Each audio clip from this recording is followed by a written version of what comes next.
Astrology का मतलब astrology का मतलब होता है आप निरंतर एक प्रयास के अंदर चलते हैं जी सर। और वो प्रयास आपको एक ऐसा एक्सपीरियंस देता है, जबकि आप बाकी चीजों पे आंसर नहीं करते हो, आपके प्रश्न पे आंसर करते हो। क्लियर? जी सर। लेकिन प्रश्न किसी का ऐसा हो सकता है कि वो प्रश्न अपने अनुसार पूछता है। तब जी सर। समझिएगा, जैसे आपने प्रश्न पूछा कि राहु ऐसा करता है क्या? नहीं भी कर सकता है, कर भी सकता जी। है। अब यह डिपेंड करता है किस किस पे। राहु खराब फल देगा या राहु अच्छा फल देगा, डिपेंड सर वो करता मेरे है किस मेरे साथ था राशि ना पे इसका। बैठा है। जी। किस राशि पे बैठा है, अच्छा। किस नक्षत्र पे बैठा है, बहुत कुछ मायने रखता है। इसलिए जिन्होंने ये आपको यूट्यूब में बोला है कि राहु का दशा अंतर्दशा कुछ भी आएगा वो खराब देगा, मैं शायद आपको उल्टा भी बोल सकता हूं। नहीं सर, बिल्कुल नहीं, नहीं सर, मैंने ना पता उसके बाद ये चीज नोटिस करी कि पिछले, मैं तो था पता, पिछले 1.5 महीने से मेरे साथ थोड़ी सी परेशानी चल रही, मीन्स की थोड़ा सा मेंटली डिस्टर्ब चल रहा था, बिजनेस की वजह से कह लो, काम की वजह से कह लो, कुछ भी घर में परेशान था थोड़ा सा। और आज आप यकीन नहीं मानेंगे सर कि अपने आप ही ना जैसे थोड़ा सा काम ठीक भी हो गए। और जैसे भाई एस्ट्रोलॉजी की किताबें बहुत सारी थी भाई, धूल खा रही थी, मैं उनको छेड़ी, मतलब कि ध्यान नहीं दे रहा था, आज अपने आप ही कुदरत। उसके बाद मैंने सुनी वो वीडियो ना, मतलब ये नहीं पहले सुनी हो मैंने, वो हम्म। मैंने बाद में सुनी वो चीज़। उसके बाद फिर हम्म। मैंने जो पहले मैं अपनी किताबें जो सी एस्ट्रोलॉजी की थी सब सफाई कर रहा हूँ। मैं कि चीज़ों को मेंटेन करने लग गया अपने आप ही ना, चीज़ें को सुधरने लगी हम्म। चीज़ें अपने आप ही। हम्म। जी। अब मैं आपको बताता हूं, इसका ये जो अभी आपने जो कार्य किया है, ये लगन की प्रभाव से किया। अच्छा सर। अभी आपने जितने कार्य बताए ना, वो लगन का प्रभाव है। गोचर में लगन आपको ऐसा प्रभाव दिया कि आपने ये सारी काम काज जो जो भी आपने किया है, वो सारा जी चीज सर। आज करवाने के लिए वो लगन ने आपको बाध्य किया है। यहाँ दशा अंतर्दशा का फर्क ही नहीं पड़ता बाबू। पक्षांतर में गुरु दशा भी तो आगे सर। बाबू, जी जी सर। 3 चीज याद रखना एस्ट्रोलॉजी सीखने के लिए। पहला, दशा अंतर्दशा इफेक्ट देते हैं बट 20%। ग्रह इफेक्ट देते हैं 20%। गोचर इफेक्ट देते हैं 20%। कितना हो गया? 60 हो गए सर। 60%। बाकी 40% कहां से आएगा? बताओ मुझे। Sir D1 chart sir. नहीं, ये डियोन जो भी मैं बोल रहा हूं, D1 D9 डी, जितना डी है अप टू D144 तक का, सब में लागू है। दशा अंतर्दशा दशा, जो भी दशा विचार, हम 20% वहां से उठाते हैं।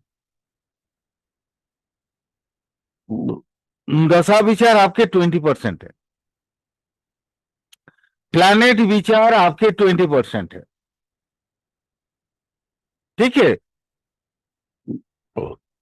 और गोचर विचार आपका 20% है। सिक्स बट है तो 60%। बाकी 40% हम कहां से उठाएंगे ताकि मेरा फल कथन सही हो? ये करोड़ रुपया का क्वेश्चन है बाबा। नहीं आइडिया सर, कोई ऐसा आइडिया नहीं सर इसका। ये क्वेश्चन सर मैं हाजिर अपने से आप सर। को पिछले 38-40 साल से पूछ रहा हूं। अभी थोड़ा बहुत जानता हूं मैं। अभी भी मैं सम्यक नहीं हूं। मैंने आप लोगों को बताया था पराशर जी सम्यक ज्ञानी थे एस्ट्रोलॉजी के। ठीक है? बाकी कोई सम्यक नहीं है। बाकी हर आदमी जो है ना, वो समंदर से कोई एक अंजला उठा लिया। अंजलि जानते हो अंजलि क्या होता है? दोनों हथेली को सर एक अब वो साथ, हाथ वाली होती है, हाथ को, हाँ जी जी बिल्कुल हाँ, सर, हाथ में दोनों बांधा रहता है। हथेली को एक साथ आप करने के बाद जितना पानी उड़ जाता है या जो भी चीजें होती है, उसको कहते हैं अंजलि। अब चलती हिंदी में उसी को अंजला भी बोला जाता है। तो एक अंजलि पानी नहीं बना, एक अंजला पानी नहीं उठा पाए हम। कोई एक बाल्टी उठाया होगा, है ना? और किसी के पास शोध का बहुत ताकत है, वो एक ड्राम उठाएगा। मैं जानता हूं मेरे पास शोध का ये इन लोगों से ज्यादा ताकत है। और वो जो ट्रक नहीं आता है, वो वाला ट्रक जिसमें आप पानी भर देते हैं, मेरे पास उतना टैंकर है। सर। टैंकर मेरे पास उतना है। लेकिन पूरा समंदर तो मैं भी नहीं जानता हूं बाबू, नहीं जानता। अब कहां डुबकी मारने से आपको सांप मिलेगा, कहां डुबकी मारने से आपको मछली मिलेगा, और कहां डुबकी मारने से आपको सीप मिलेगा जिसके अंदर मोती है, या कहां आप डूबोगे तो आपको डायमंड निकलेगा, ये मुझे भी नहीं मालूम। मैं वो सीखने की चक्कर में हूं अभी। मैं पूरा समंदर में डुबकी ही लगाता जा रहा हूं, और मैं ये समझने की कोशिश कर रहा हूं कि किस घाट में मैं डुबकी लगा दूं ताकि मेरे अंदर मैं क्या बोलते हैं ना, डायमंड वाली पावर आ जाए। तो बाबू एस्ट्रोलॉजी लाइक दिस, इसलिए किसी ने कह दिया कुछ बातें, और वो बातें एक सेकंड के लिए आपके ऊपर फैक्ट हो गए, ये तो मतलब क्या बोलते हैं उसको, 100% अप्रूवल तो नहीं होगा ना ये। अब डिपेंड करता है एक कुंडली पे, दशांतर जैसा मैंने बोला 20%, प्लैनेट और राशियों की जो गति प्रकृति वो 20%, गोचर 20%, टोटल हो गए 60%। बाकी 40% कहां से आता है मालूम है आपको? बाकी जो 40% आता है ना, एक आपके साधना से, वहां से 20% आता है कि आप एस्ट्रोलॉजी को कितना ऑब्जर्व किए। यहां मैं साधना का मतलब वो नहीं बोल रहा हूं आप जाके ओंग बांग सॉन्ग वो सब करते रहिए, मैं वो नहीं बोल रहा हूं बाबू। वो ओंग बांग सॉन्ग वाली बात नहीं है यहाँ पे। यहां ये कहना है कि आपने कितना स्टडी किया और कितना उस चीज पे आपने ऑब्जर्व किया। जैसे एग्जाम्पल दे रहे हैं, हमने कल की क्लास में मैंने आप लोगों को बताया था कि गुरु और बुध ही क्यों 20 स्वभाव राशियों के मालिक है, कोई और ग्रह क्यों नहीं हुआ? ये क्वेश्चन, ये आपको वो 20% देगा, और वो बाकी 20% कौन देगा जानते हैं आप? भगवान। अच्छा भगवान देंगे सर। हाँ, उसको प्रकाशक बोलते ब्रह्म हैं देंगे क्या? Divine source. तो 100% एस्ट्रोलॉजर वही बन सकता है जो ना भगवान के बहुत नजदीक है। यानी उसके अंदर लोभ नहीं होना चाहिए, उसके अंदर क्षोभ नहीं होना चाहिए, ये जितनी वो पीएनपीसी वाली बात है ना, वो नहीं होनी चाहिए।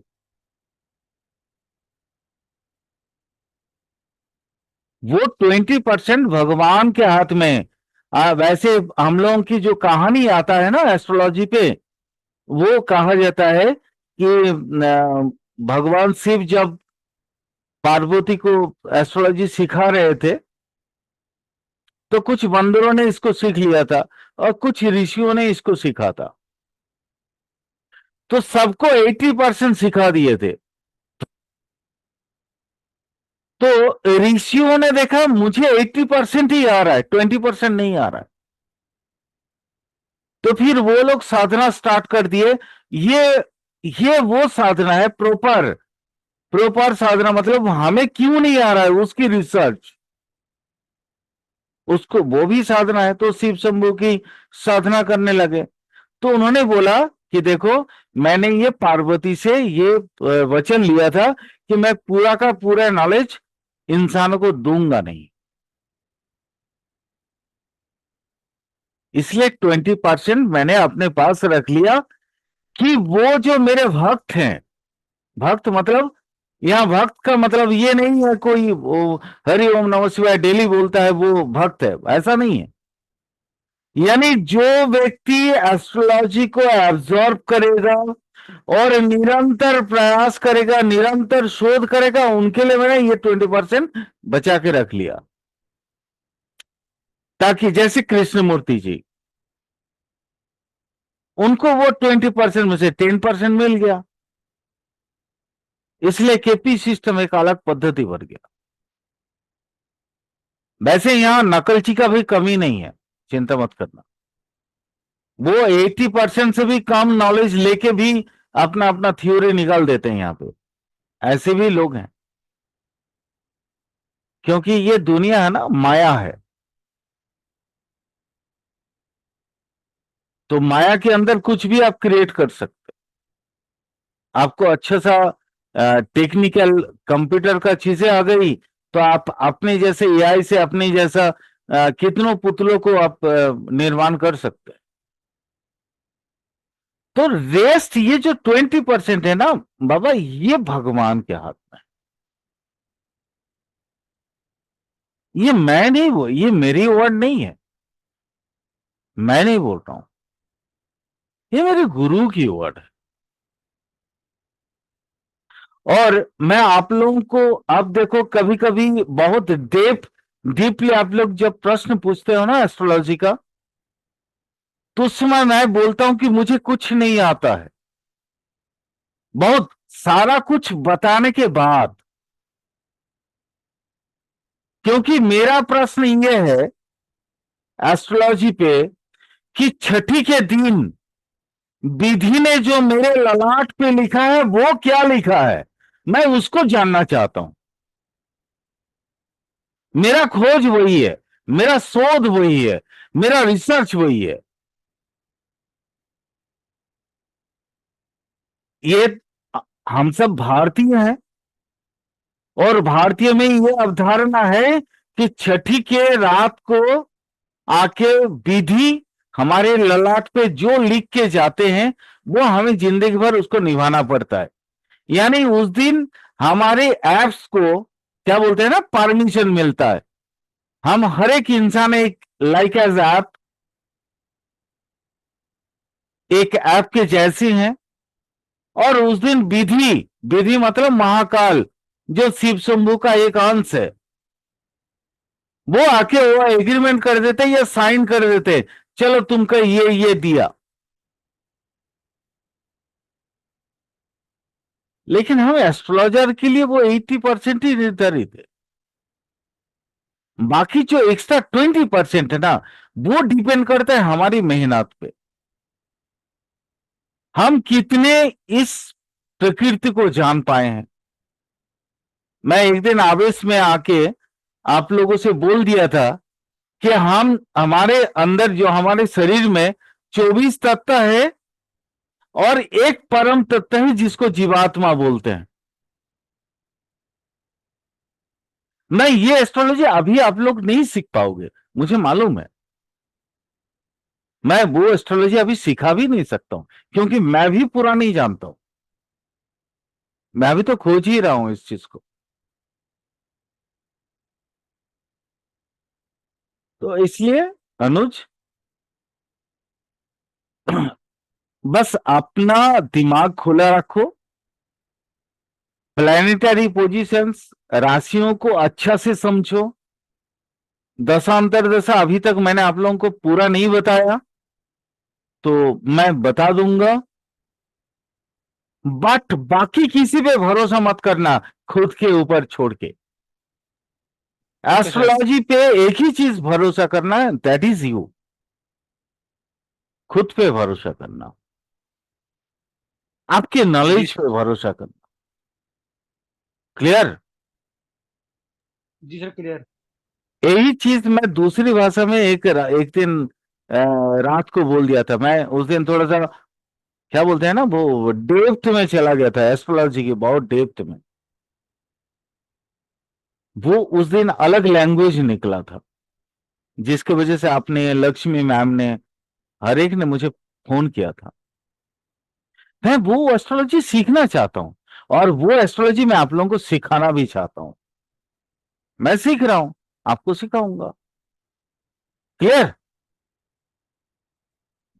Yes sir. चलिए,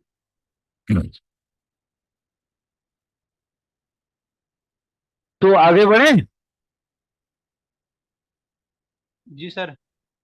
तो इसलिए कभी भी एस्ट्रोलॉजी को गलत मत बोलना।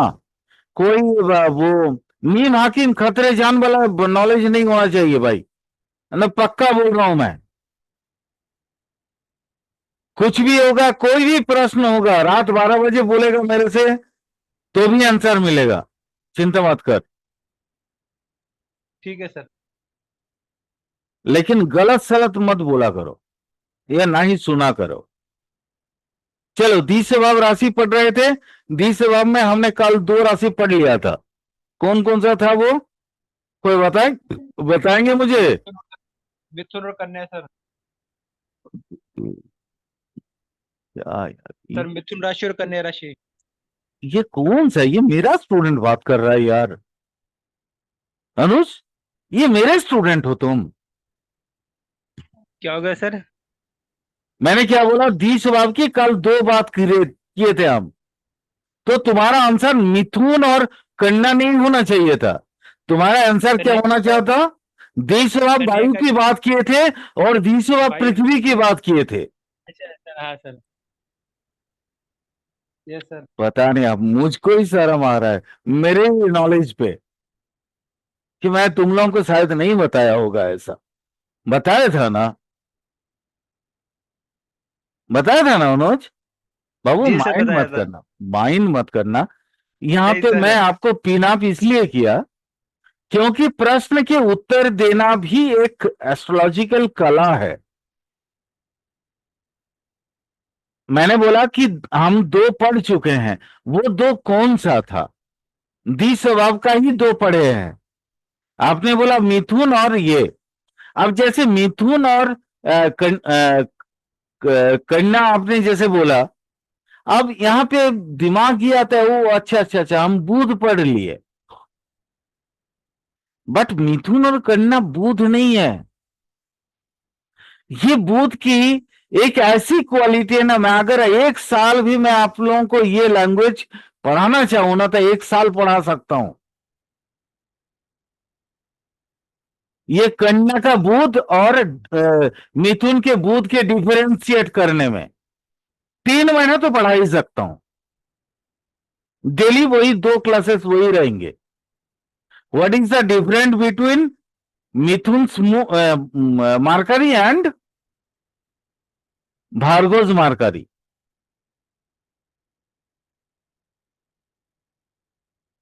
तो बाबू, एस्ट्रोलॉजी इस तरह का है, मैं जस्ट एग्जांपल दिया मैंने आपको, है ना? बहुत डीप है, बहुत डीप है बाबा।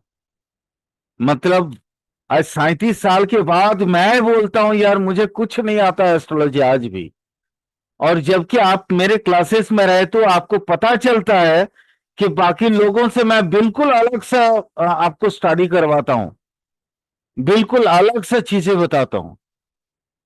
पता चलता है ना? अच्छा, चलो। अब माइंड मत करो अ, अनुज, अपने लोगों से ही इस तरह की बात की जाती है ना? नहीं सर, मैं बिल्कुल सर। बाकी लोगों से तो नहीं कर सकता हूं ना बाबा। मैं तो चाहता हूं ना कि आप एक अच्छे एस्ट्रोलॉजर बनो।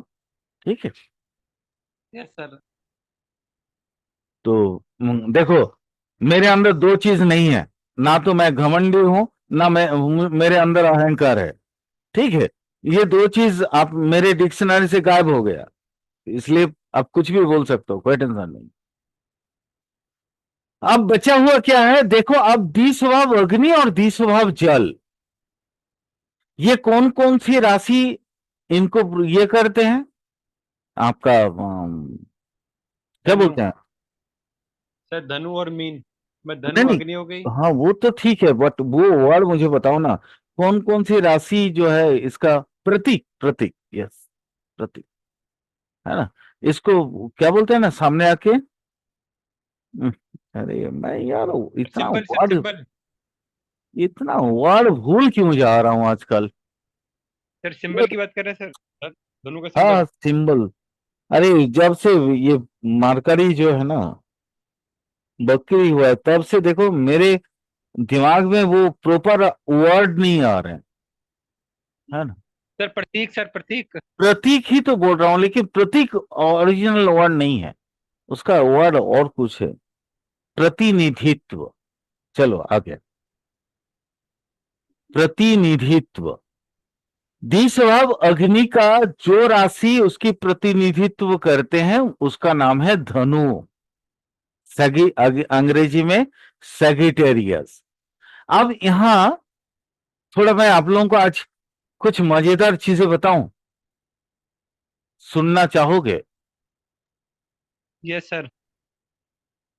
सैगिटेरियस का जो साइन है ना वो धनु का साइन नहीं है।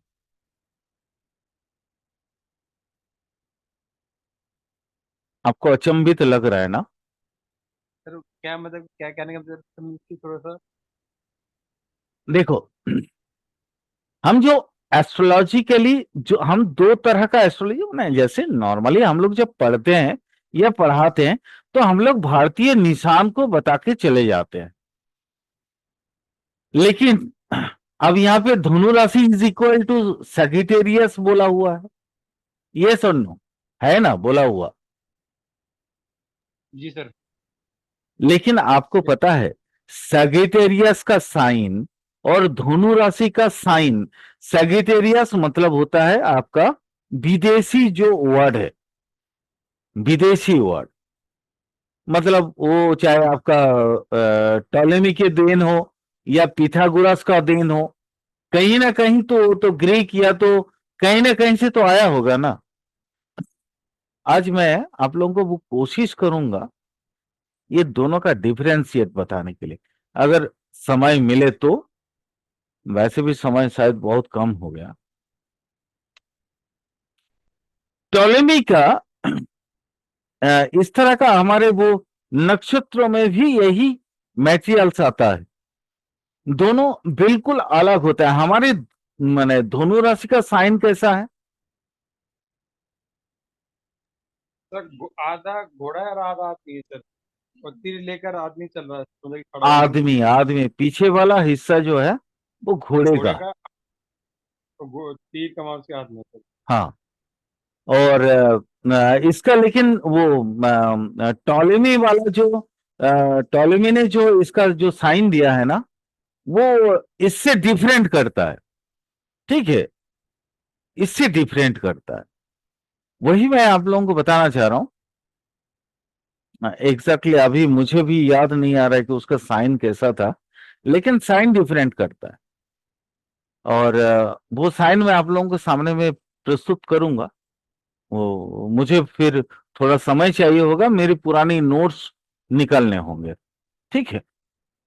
और मैं अभी बिना नोट्स का ही पढ़ा रहा हूं आपको, इसलिए मेरे जहन से जितना निकल रहा है बस उतना ही मैं बता सकता हूं।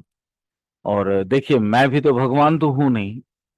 हम्म, तो इसलिए थोड़ा सा वेट कर लेना, उसको मैं आपको बता दूंगा। दोनों अलग अलग है, लेकिन बस इतना मैं आपको कह सकता हूं, क्योंकि ये मैं इसलिए बोल रहा हूं क्योंकि मैं इसमें बहुत वो पिटा है। हम लोग जब बचपन में पढ़ते थे ना तो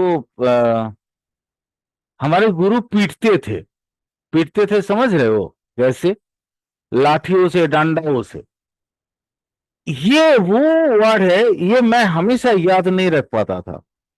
ये सैगिटेरियस और धनु का दोनों का जो चित्रण है, भारतीय चित्रण और विदेशी वाला जो चित्रण है, वो मुझे याद नहीं रहता था, आज भी नहीं रहता है। और इसी के लिए मुझे मार पड़ती थी, मैं उसको आज भी याद नहीं कर पाया। समझ सकते हो, शायद उसमें मुझे प्रेम नहीं है, बट सेगिटेरियस में मुझे प्रेम। अब ये सेगिटेरियस है क्या? पीछे वाला दो घोड़ा का हिस्सा है ये, एक, और सामने में एक इंसान है ना, जिसका सामने वाला दो पैर है, बट वो क्या करता है, एक ऐसा एक धनुर ये लेके तान के रखता है, तीर कमान जो है, तीर कमान उसके साथ है। मैं हंसना मत, मैं पेंटर नहीं हूं, क्लियर, और ना ही मुझे चित्र बनाना आता है। बट यह कहने का मतलब क्या है, यहां देखो, ये पूरा चित्र में तीन हिस्सा है, ये एक हिस्सा है, ये एक हिस्सा है, और ये एक हिस्सा है, ठीक है। पीछे वाला जो जानवर वाला हिस्सा, एक इंसान वाला हिस्सा, और इंसान का हाथ भी है, वो हाथ से ही ये तीर कमान को खींच के रखा है, लेकिन उसका घोड़े का सामने वाला पैर भी है। क्लियर? पिक्चर देखे हो ना? हाँ सर, देखे हुए सर, देखे। अब यहां आप लोगों को कभी क्वेश्चन नहीं होता था कि ये धनु राशि का साइन क्यों है, वाई दिस इज धनु। वो ऐसा क्यों नहीं हुआ कि एक आदमी धनु तीर, ये जो है तीर कमान लेके बैठा है या खड़ा है, वो ऐसा क्यों है कि पीछे वाला हिस्सा घोड़े का जैसा है? प्रश्न आपने आपसे कभी किए थे? अगर हमको मालूम है आपने प्रश्न किए नहीं होंगे, अगर प्रश्न नहीं किए सर, होते, नहीं किया। हाँ, तो प्रश्न किए होते ना, तो इसका जवाब आज मैं आप लोगों से नहीं देता, आज अनुज या संजीव या जो भी मेरे क्लास में बैठे हैं, वो लोग मेरे से बोलते सर इसका आंसर ये होता है।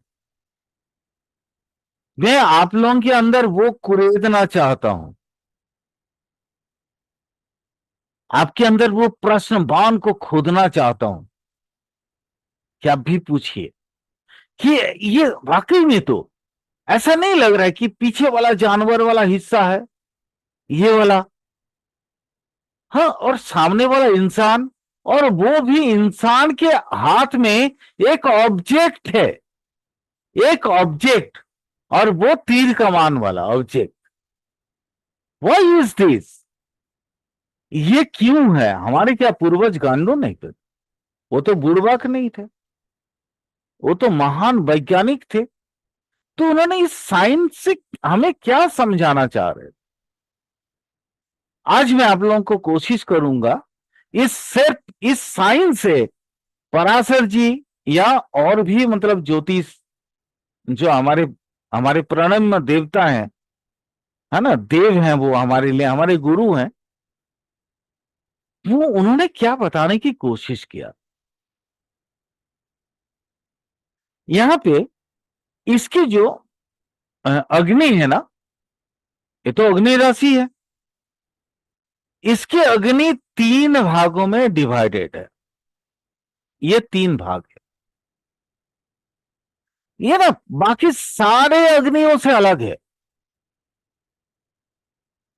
तो ये अग्नि तत्व वाले राशि ना,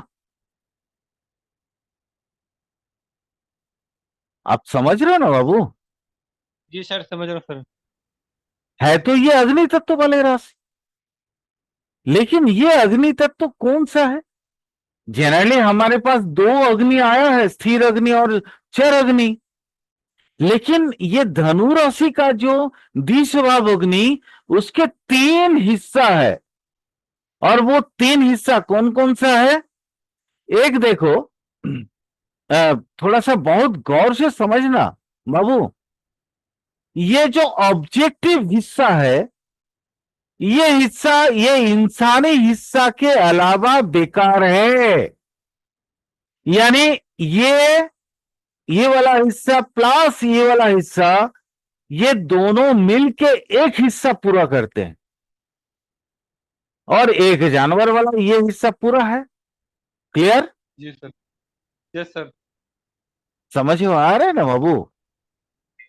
बहुत जी सर, टफ समझ में आ रहा टफ हो गया, थोड़ा सा सब्जेक्ट पढ़ाते पढ़ाते थोड़ा टफ हो गया, बट मैं चाहूंगा कि आप लोग इस चीज को समझ लो। यहां देखो, ये इसका सम्मुख हिस्सा है, सम्मुख वाला पोर्शन से, यानी ये सम्मुख और पीछे इसके दो चरित्र होते हैं। ये है अंतर्मुखी चरित्र और ये है उसका बहिर्मुखी चरित्र। दिमाग जहां होगा अंतर्मुख वहीं होगा। यहां दिमाग है। है, यहां दिमाग है, और दिमाग में ये तीर, माने धनुष, आपका लगा हुआ है, एक तीर लगा हुआ धनुष है, तीर कमान साथ में लेके बैठा है, आदमी खड़ा है, और उसका पिछला हिस्सा कौन सा है? जानवर जैसा है। यानी ये भी दो हिस्सा में बटा हुआ है। यानी आप यूं कह सकते हैं, इस व्यक्ति का चरित्र दो प्रकार के हैं। दो प्रकार नहीं, मैं बोलूंगा तीन प्रकार है। ये जो सामने वाला दो जो प्रकार है, ये कमोबेश कभी कभी परिप्रेक्ष्य के अनुसार या परिप्रेक्ष्य के मतलब दबाव में आके ये दो हिस्सा एक बन जाता है। यानी इसके दिमाग में, ये वाला दिमाग में वो आपका वो एक्शन रिएक्शंस हो जाता है, न्यूटन का जो थर्ड लॉ है, जिसके कारण ये तीर का मान को छोड़ देता है। क्लियर? क्लियर आया? जी सर। Yes sir.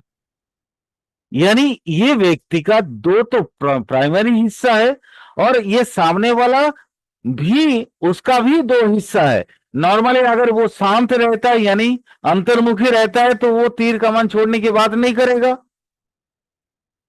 अगर तीर कमान छोड़ने की बात करेगा तो कहीं ना कहीं उसके दिमाग स्टिमुलेट होंगे, उसके दिमाग में उद्दीपना आया होगा या उत्तेजना आई होगी।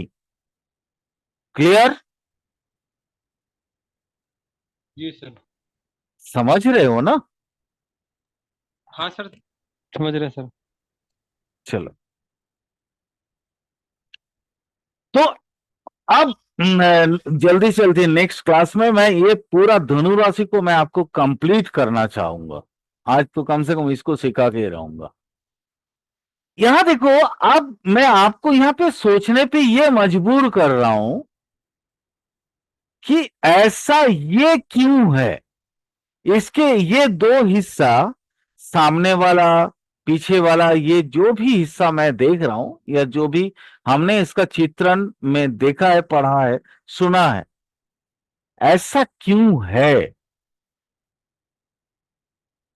क्या इसके चरित्र में ड्युअलिटी, ड्युअलिटी तो है ही, द्वि स्वभाव का मतलब ये ड्युअलिटी है। चलिए,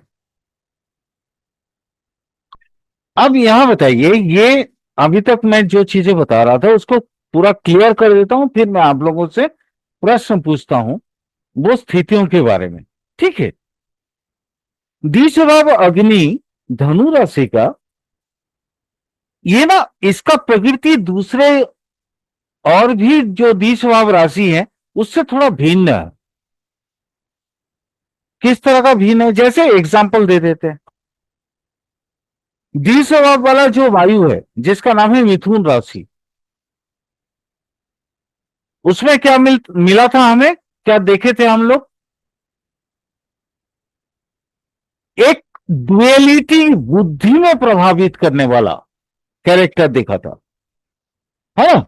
डुएलिटी कहां पे दिखा था?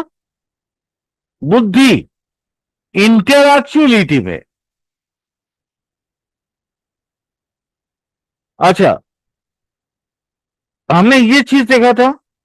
20 पृथ्वी कन्या में हमने क्या देखा था?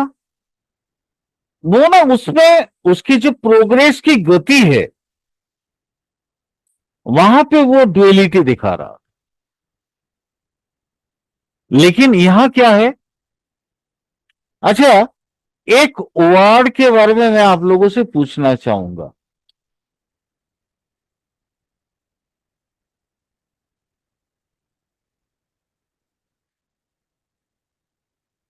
सॉरी, इंग्लिश में लिखता हूं।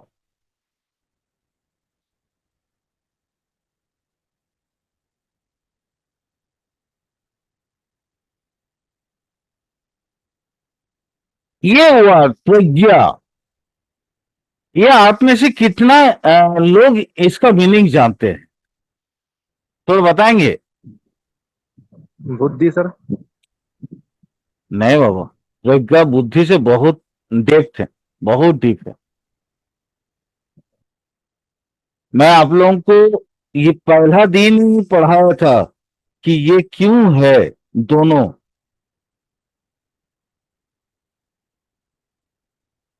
याद होगा कि बुध और गुरु को ही क्यों दिया गया है।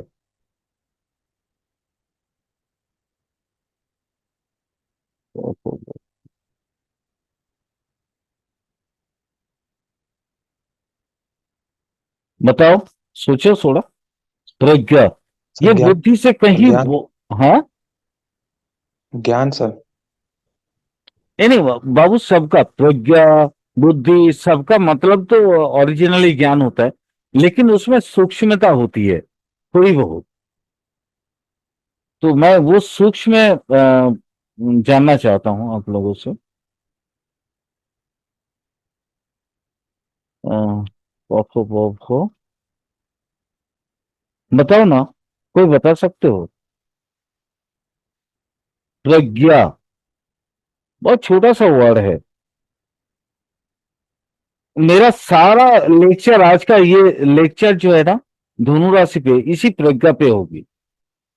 थोड़ा सा समझने की कोशिश करो आप लोग भी, ये प्रज्ञा है क्या। प में नहीं सर, सर कोई नॉलेज नहीं है सर इसके बारे में कोई ऐसा। बोलो प्रेरणा, बोलो क्या बोलना चाहती हो, बोलो। अच्छा ठीक है, अगर कोई नहीं बोलेगा तो मैं तो हूं ही। मैंने आप लोगों को, याद होगा, मैं पिछले बहुत सारे क्लासेस में एक चीज बताया था, ठीक है, कि नॉलेज की दो स्फीयर है। एक होता है गैदरिंग नॉलेज और एक होता है एब्जॉर्प्शन ऑफ नॉलेज। ये आप लोगों ने सुना होगा,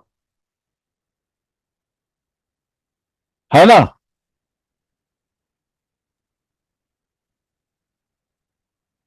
क्या यार, कोई हूं हाँ कुछ नहीं बोल रहा है, मतलब क्या मैं इतना ये हो गया हूं? नहीं नहीं सर, सर इतना समझ में नहीं जटिल आ पा वर्ड, रही थी। जटिल वर्ड बोल दिया क्या?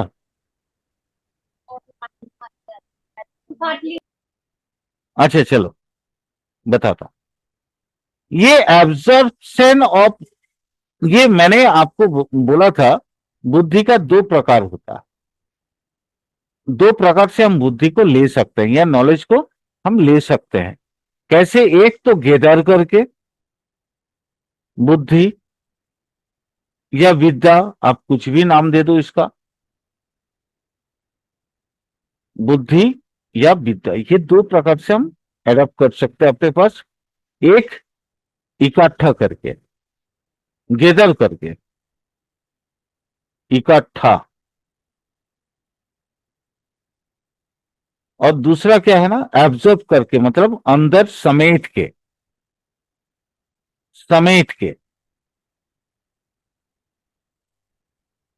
ये दो, समेटना, ये दो प्रक्रिया है जिससे हम नॉलेज को पा सकते हैं। मैंने आप लोगों को द्विस्वभाव राशि पढ़ाते समय एक चीज मैंने और बोला था, याद होगा आप लोगों को, कि हम क्रिया प्रतिक्रियाओं से नवनिर्मित विकास को भी समझते हैं। ये बाहरी क्रिया है, एक्सटर्नल फोर्स, और ये आपका हमारे ब्रेन में इकट्ठा होने वाला एक्सपीरियंस। तो यहां क्रिया और प्रतिक्रिया के माध्यम से हमारे यहां पे एक क्या बोलते हैं कि निश्चित विकास होता है। निश्चित जो विकास होता है, विकास, और वो है आपका Pragya. That is Pragya. Clear हुआ? याद होगा अनुज, आप क्लास में थे, संजीव जी आप भी शायद क्लास में थे। मैंने एक एग्जाम्पल दिया था कि एक बच्चा एक आग के ऊपर हाथ रख दिया तो आग से उसको तपने का, माने क्या कहते हैं, तपन महसूस हुआ, और वो तपन की वजह से वो उसने हाथ हटा लिया, बट उसके अंदर प्रज्ञा क्या पैदा हो गया कि हमको दोबारा नहीं जाना है उस आग के नजदीक में। लेकिन फायर ब्रिगेड वाले क्या सोचते हैं, सुनते हैं? ये सब चीजें क्या उनको समझ में आता है फायर ब्रिगेड वाले को? सर उनको बचाने का तरीका सब पता है सर। अरे तो वही तो एक्सपीरियंस हो गया प्रज्ञा सर। है ना भाई, यही तो मैं बता रहा हूं, वही तो समझाने की कोशिश कर रहा हूं कि उससे बचने की उपाय है। वो विकास जो हुआ, उस विकास किसके लिए हुआ? आपको खोजबीन करने के लिए, ठीक है? और वो खोजबीन के माध्यम से आप उससे बचने की उपाय खोज लिए।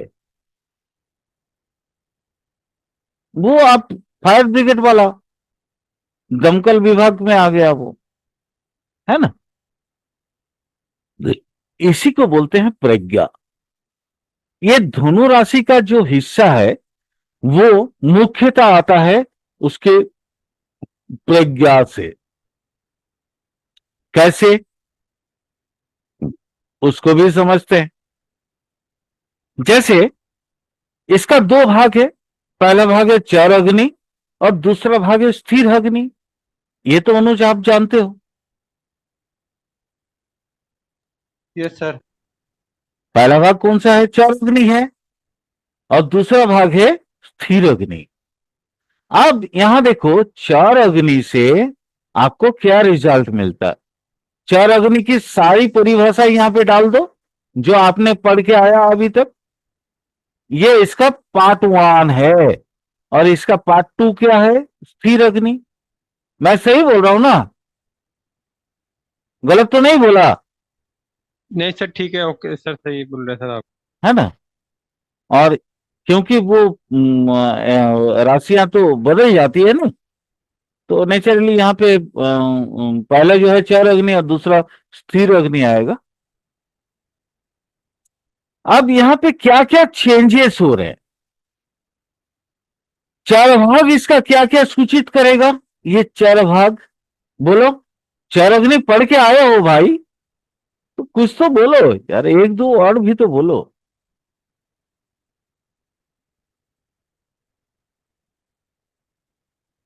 बोलो। मैंने आपको चार अग्नि और स्थिर अग्नि के डिफरेंसेस भी बताया था। ये सिंह कौन सा अग्नि था? मैं आप लोगों से रिकॉल भी करवा रहा हूं।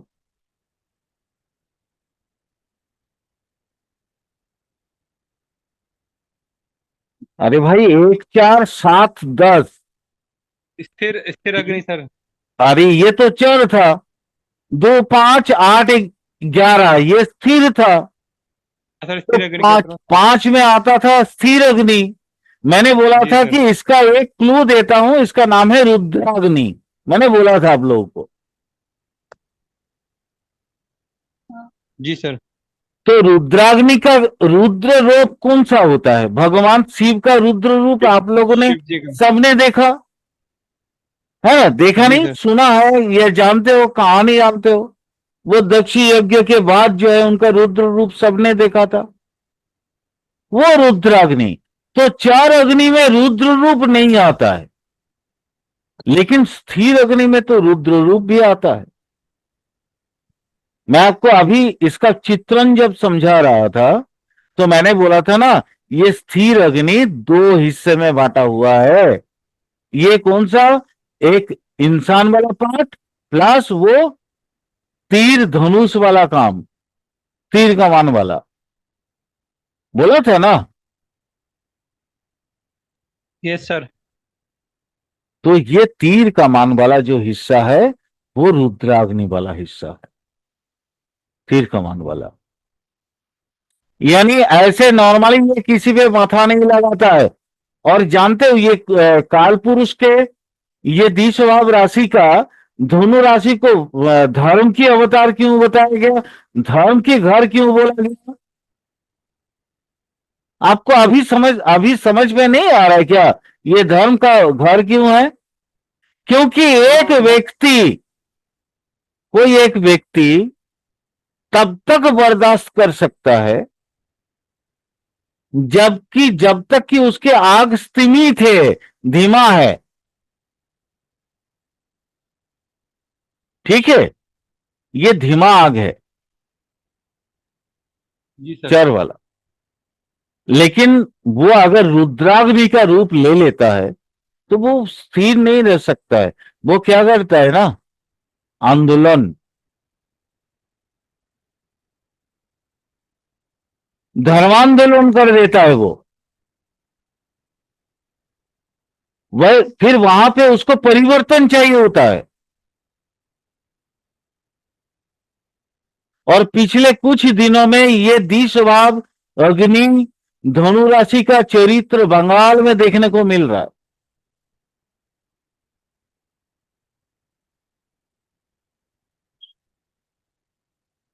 समझ में आ रहा है? Yes sir. और क्या इसका रूप होगा बताता हूं, सुनो। चार भाग का जो अग्नि है वो ना सामयिक एक उत्तेजना देता है। आपको मैंने गाली दे दिया, आपने तुरंत उसका जवाब दे दिया गाली से, वो ना तात्कालीन है, एक अचानक होने वाली घटना है। लेकिन आपको जब मैं गाली देता गया हूं, मैं आपको पीड़ित करता चला गया, लेकिन उसके बाद जब आप आते हो ना तो फिर मोमबत्ती लेके नहीं आते हो बाबू। आपके मन में गान का मतलब वो ये रहता है, गान पाउडर का ताकत रहता है, हाथ में भले कुछ ना हो। उस समय दिमाग में ये तीर कमान वाला हिस्सा आ जाता है, हम तो एक ही बार मरेंगे लेकिन परिवर्तन करके मरेंगे।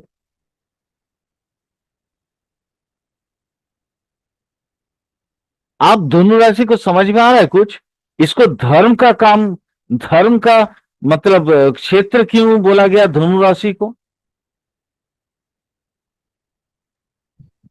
सर आप समझ में आ रहा है सर। आ रहा है ना संजीव जी? Yes sir. नहीं नहीं, संजीव बाबू को बोल रहे हैं हम। जी सर। समझ में आ रहा है बाबू?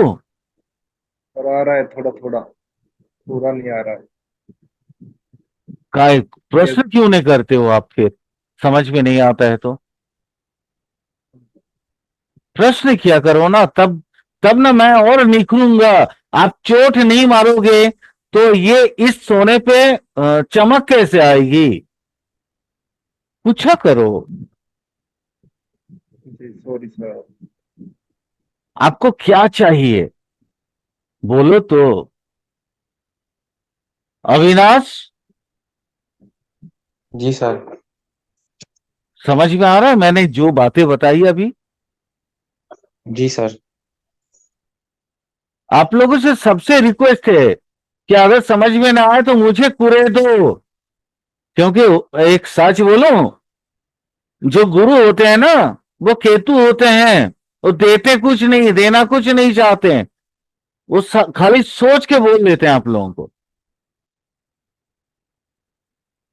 लेकिन कुरे दोगे ना, उनको इमोशनली चोट दोगे तो ना आपको खोल के दे देंगे सब।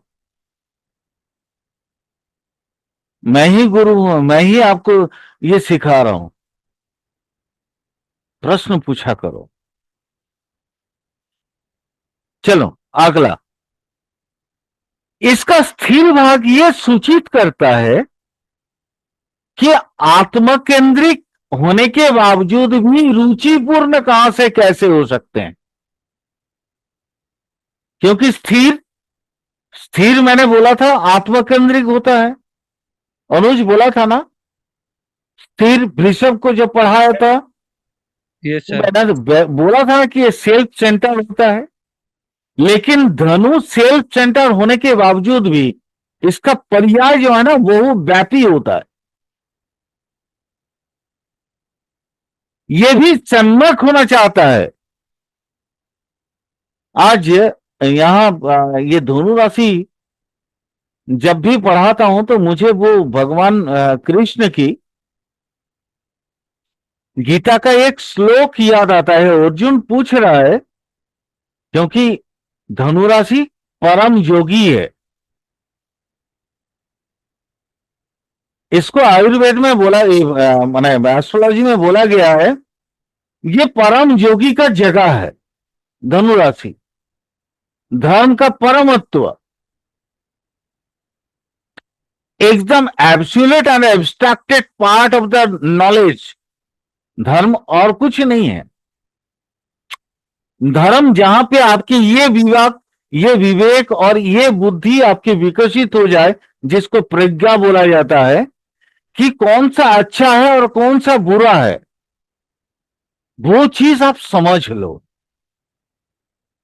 इसलिए कालपुरुष कुंडली में इसको धर्म का जगह बताया हुआ है।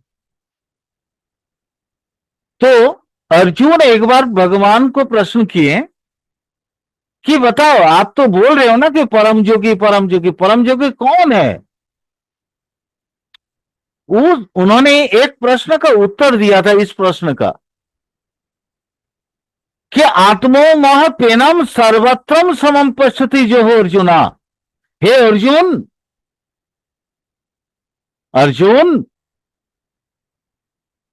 आत्मम आत्मो महन समम पश्यति जो हो अर्जुना सह परम योगी। हर एक में खुद को देखना, जो सबको एक नजर से देखता हो, वो परम योगी है।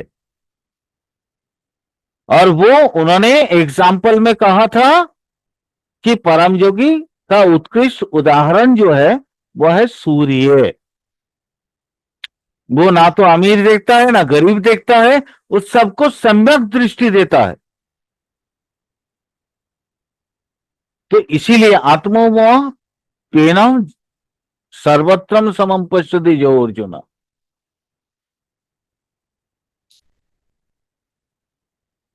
हर एक को बराबर देखना, बराबर दृष्टि रखना, बराबर की मतलब तवज्जो देना।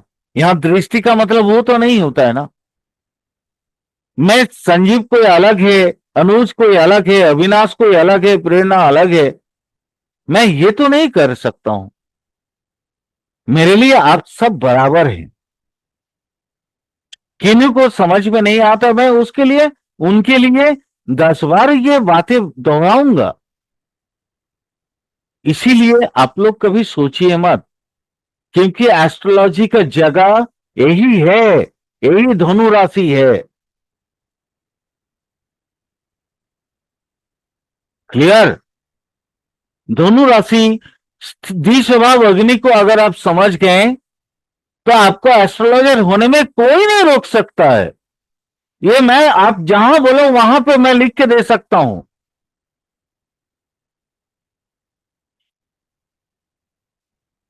समझ में आ रही है मेरी बातें? जी सर। जी सर। चलिए, अब यहां पे क्या होता है देखिए। अब ये 2 पोर्शन हमने जान लिया। कौन कौन सा पोर्शन अनुज? मैंने जो चित्र बोला था कि पीछे वाला घोड़ा का क्या है, द्रुतता, वो ना उसकी गति तीव्र, घोड़े की गति तो तीव्र होती है, हम नॉर्मल एक इंसान की गति से घोड़े की गति अधिक है, इसलिए उनका वो पीछे वाला जो हिस्सा है वो है घोड़ा वाला।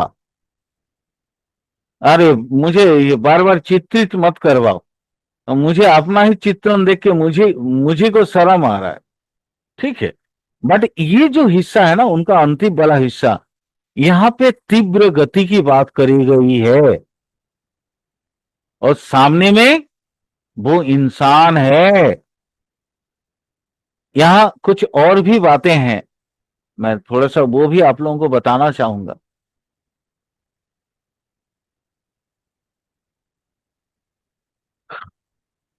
बोलो तो स्थिर अग्नि में कई दिन मैं आप लोगों को बता सकता हूं।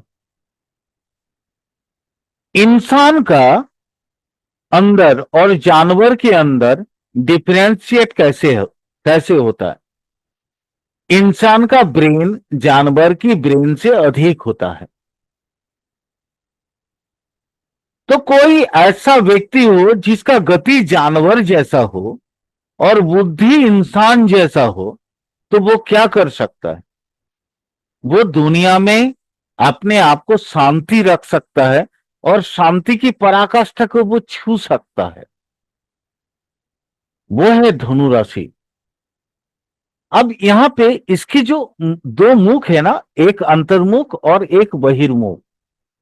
बहिर्मुख में क्या आ गया? गति आ गया, जानवर जैसा गति। अंतर्मुख में क्या आ गया? स्थिरता। अजीब सी स्थिरता है उसके पास, और वो स्थिरता कौन सा है? प्रज्ञा की स्थिरता, आत्मज्ञान की स्थिरता। अगर धनु लगन कोई हो ना, देख लेना, वो व्यक्ति भले कितनों दृढ़ माने ये हो, नरम हो, कितनों कुछ हो, बट वो इतना दृढ़ होता है कि वो स्थिर अग्नि को प्रज्वलित कर देता है।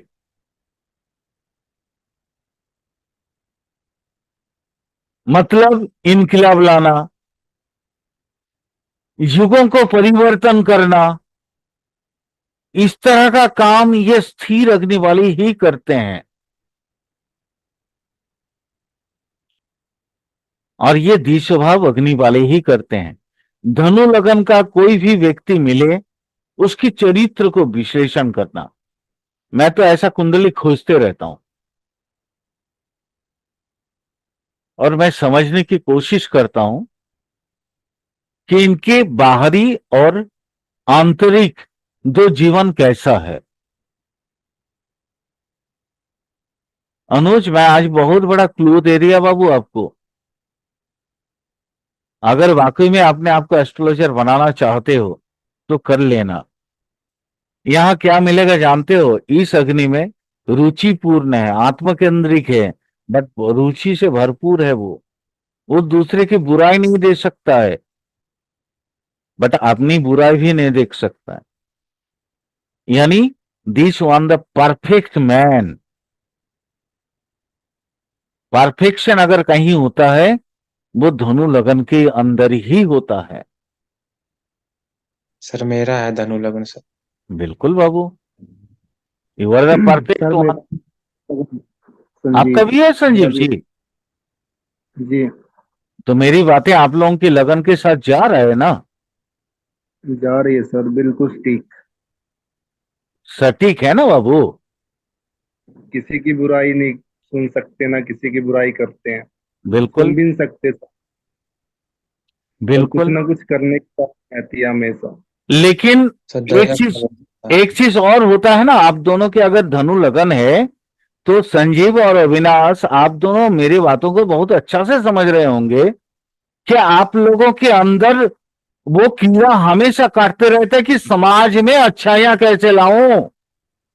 जी एम आई सर मेरा तो राइट यही है। और एम आई राइट? जी जी जी बिल्कुल सर सही यही सर। टारगेट।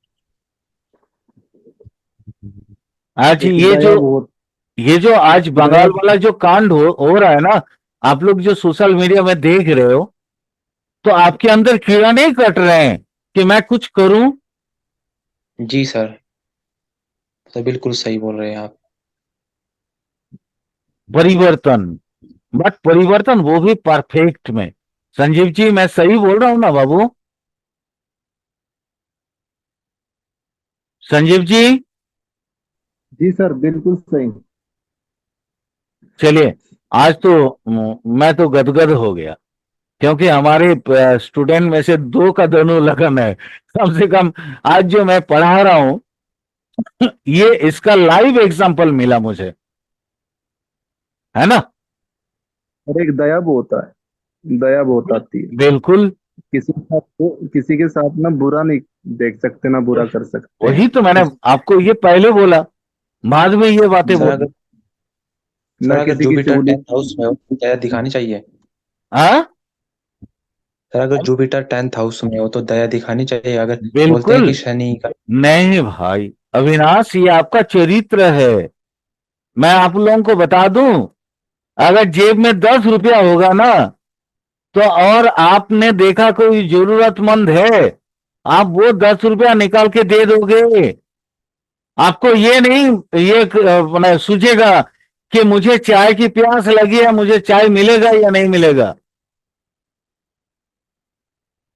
ये आपके कैरेक्टर है, ये आपकी चरित्र है।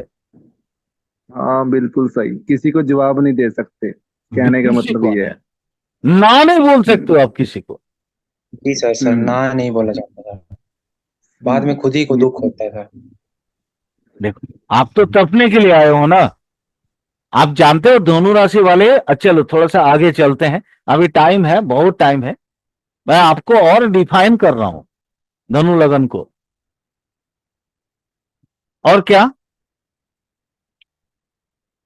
आप लोग जो बातें बोलोगे ना, वो मर्म स्पर्शी होगा।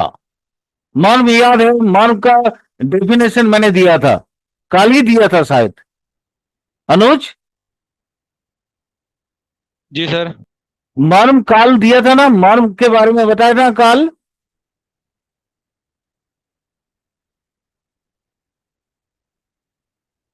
अरे चलो कोई बात नहीं। सर ध्यान नहीं सर इस चीज से। मर्म तो आप मैंने बता बहुत भी देर तक मर्म के बारे में बताया। मर्म मतलब होता है, हम आत्मा से जो सुनते हैं ना, या जो सोचते हैं, उसको मर्म बोलते हैं। मैंने आप लोगों को बताया था इस चीज को। मर्म स्पर्श मतलब आपको मन को छूने वाला। तो ये हमारे क्लास में जो है संजीव जी और अविनाश जी, ये दोनों इतनी आत्मज्ञान की सूक्ष्म सूक्ष्म बातें बोलेंगे, तो दूसरे उनके फैन हो जाएगा।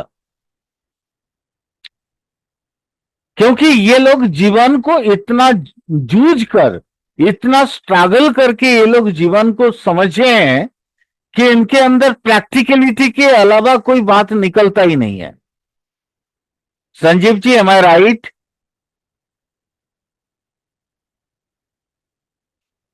संजीव जी मैंने सही बोला ना अविनाश भाई? अरे आप लोग जी मेरा प्रमाण हो, बोलो तो। जी सर, मैं 19 साल का हूँ सर। अभी मेरे को लोग बोलते हैं कि तू बहुत बड़ी बड़ी बातें करता है। हाँ, क्योंकि यहां 100 दिन में 100 साल का एज हो जाता है दोनों लगन में। आप 100 दिन की जो पीड़ा देखे हो ना अविनाश, वो 100 साल का एक्सपीरियंस आपको देके जाता है। जी सर। संजीव जी मैं सही बोला हूं ना?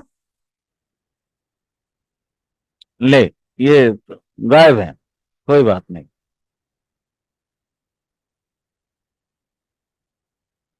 अच्छा, एक और प्रश्न पूछे अविनाश आप लोगों से? जी सर।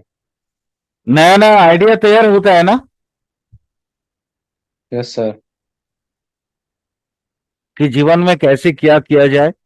मैं थोड़ा कंफ्यूज हो जाते हो, ठीक है? जी सर, बहुत कन्फ्यूजन है।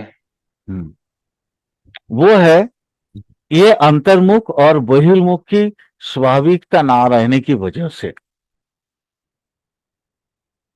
उसके जो टारगेटेड, हमारे पास दो लाइफ होते हैं ना, एक टारगेटेड लाइफ जो हम बनना चाहते हैं, जिसको एम ऑफ लाइफ भी बोला जाता है, और एक होता है हम जिस अवस्था से गुजर रहे हैं। ये दो चीज हमारे लाइफ में आता है। हम जिस अवस्था से गुजर रहे हैं वहां से अपने आप को ऊंचा उठाने के लिए हमारे पास बहुत ज्यादा हिम्मत की आवश्यकता होती है। और ये धनु लगन में ये हिम्मत थोड़ी सी कम होता है, बट धनु लगन ही अपने आप को सक्सेस करवा सकता। आप लोगों को चाहिए कैसे सरेंडर हो जाओ भगवान पे और इतना काम करो।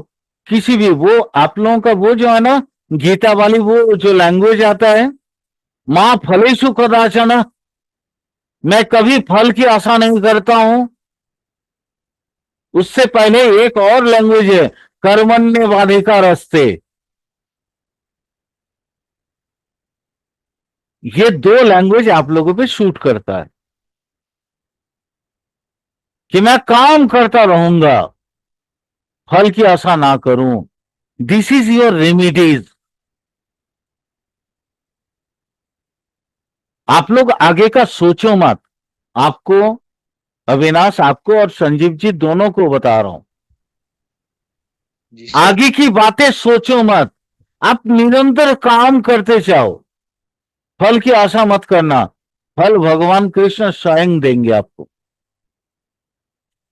यही तो धनु राशि की खासियत है, धनु लगन की। द्विस्वभाव राशि में से मुझे सबसे पसंदीदा जो लगन है मेरा, खास करके मेरा, मैं अपना बता रहा हूं, वो है धनु लगन। काश मेरा भी धनु लगन होता तो आज मुझे इतने पापड़ नहीं बेलने पड़ते भगवान के अस्तित्व को समझने के लिए। मैं सर एक और चल बात है, क्या बोले संजीव मतलब जी? ये धनु लगन वाले थोड़ा मतलब भगवान की तरफ, आत्मज्ञान की तरफ ज्यादा बढ़ते हैं। ये बिल्कुल आत्मज्ञान की प्राप्ति हो। बिल्कुल बढ़ेंगे, वो बढ़ना ही है उनको। संजीव जी, मैं मेष लगन और मेष राशि का हूं। मैं तो वो प्रभु प्रभु से मतलब बहुत मैं खुशनसीब समझता हूं अपने आप को। सौभाग्य मेरी बहुत अधिक है क्योंकि अष्टम में गुरु बैठे हैं, तब मुझे ये आध्यात्मिक ज्ञान मिला। साधना। बहुत साधन, बहुत पापड़ बेलने के बाद। लेकिन आप और अविनाश, भगवान तो आप लोगों को ऐसे ही तथास्तु करके छोड़ दिए हैं। नहीं सर, तपाएंगे बहुत, तपते बहुत हैं, धोखा बहुत मिलता है। अरे सर, धोखा नहीं 10,000। मिलेगा तो आप इंसान को पहचानोगे कैसे? परीक्षाएं बहुत होती हैं, धोखा बहुत मिलता है। अगर नहीं मिलेगा संजीव जी तो आप इंसानों को पहचानोगे कैसे? ग्रूमिंग सर तो कहीं पहचान ना के कहीं से भगवान तो करेंगे आपको। तकलीफ देखो जी। सर, आज मैं आप लोगों को धनु लगन को एक बात बोल देता हूं, इस बात को जिंदगी भर गांठ बांध के रख लेना। आप लोग हो ना वो सोने की बात हो जो भगवान उठाते हैं और तपाते हैं, आग में जलाते हैं, छोटे छोटे छेदों से निकाल के आपको समाज का एक आभूषण बना के छोड़ते हैं। आगे चल के देखोगे जीवन के अंतिम क्षण में एस्ट्रोपात्रों की ये बात सही बैठ रही है। अगर मैं जी। एस्ट्रोलॉजी को समझाऊं तो तपोगे भाई, कोई उपाय नहीं है। तपना, मेंटली कंफ्यूजन में आना, कभी कभी चीजों को छोड़ देना, नहीं कर सकूंगा, ये दुविधाएं तो धनु लगन, द्विस्वभाव धनु लगन की एक वास्तविक चरित्र है। मैंने क्या बोला? कर्मण्य वाधिकारस्ते मां फलेषु कदाचन। ये लैंग्वेज पकड़ के रख लेना, यही आपकी रेमेडी है कि मैं निरंतर अपने पथ पे कर्म करता चला जाऊं। मुझे फल नहीं चाहिए, फल ऑटोमेटिक मिलेगा। हाँ सर, ये बात सही है आपकी, दुविधा में भी रहते हैं बहुत ज्यादा। मत रहो। आज आपकी गुरु से ये बात सुन लो और इस बात को गांठ बांध के रख लो। पूरे जीवन की मैं परिभाषा दे दे रहा हूं आप दोनों की, ठीक है? याद रहेगा? जी सर। जी। बस लगे रहो मुन्ना भाई, होना पड़ेगा, क्योंकि आप दोनों के अंदर बलिष्ठ दीप्तता आनी चाहिए ज्ञान का, और वो तभी आएगा जब आप तपोगे, है ना? एक समय आएगा आप लोगों से लोग, माने ऐसे तो ज्ञान देने वाले लाखों होते हैं ना, कहीं पे भी अब चाय दुकान में बैठ जाओ तो लोग आपको ज्ञान ही देंगे, ऐसा क्यों कर रहे हो, वो क्यों कर रहे हो। बट धनु लगन का वो लोग होते हैं जो अगर किसी को बोल देते हैं वो प्रॉपर बोल देते हैं, ऐसा मत करना या तो ऐसा ही करना, और वो खुद के लिए भी वैसा ही करना चाहिए।